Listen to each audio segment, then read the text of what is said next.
The following program contains mature subject matter. Viewer discretion is advised. Did someone just turn up the heat? Ooh.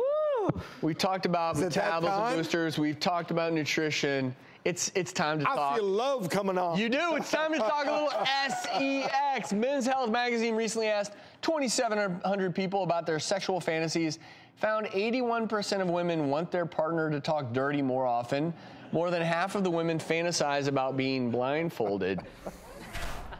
Dr. Judy. Yes.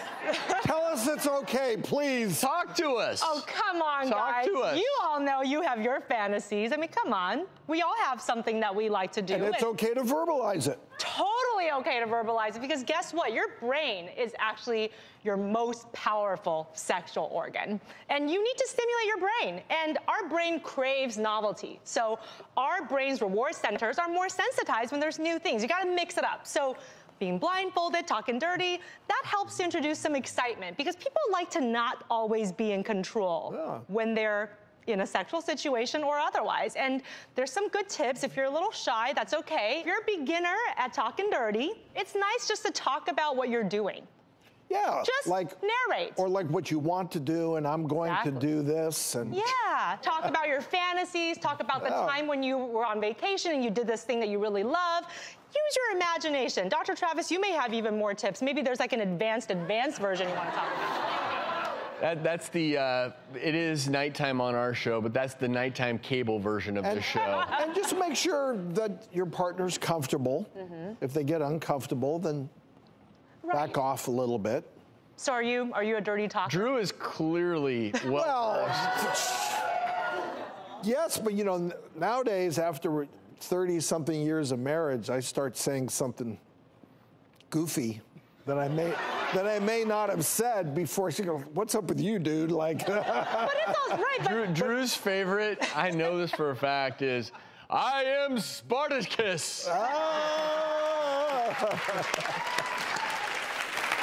couple things you don't want to do, believe it or not. These can be some sex drive killers. Microwave popcorn. Some of the bags have something known as PFOS, which can affect, theoretically, your sex drive and libido because of that chemical and the way it can interact in your body. Just be aware of that. Drew, you mentioned something earlier. Another one is alcohol, and we all think that, you know, a drink or two is going to make us loosen us up, make us more amorous. Well, that's not necessarily true, that it may have a negative effect on the sexual experience. Anyone with erectile dysfunction, impotence, I mean, it may have an effect on your performance.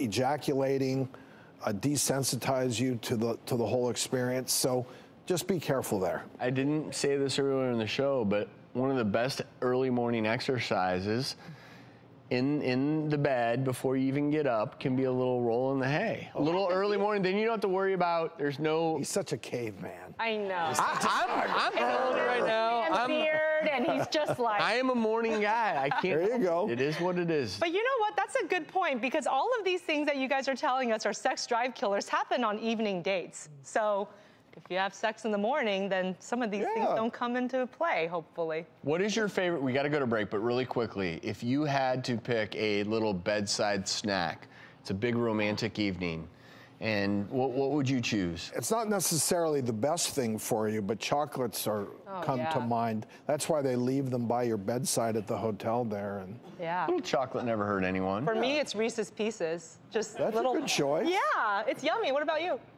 Grapes. You're so good, Dr. Travis. But you're talking about frozen grapes. No, you know what I keep next to my bed? A big bowl of kale and arugula. Yeah. Like Popeye, and I go put it in and go, I'm ready.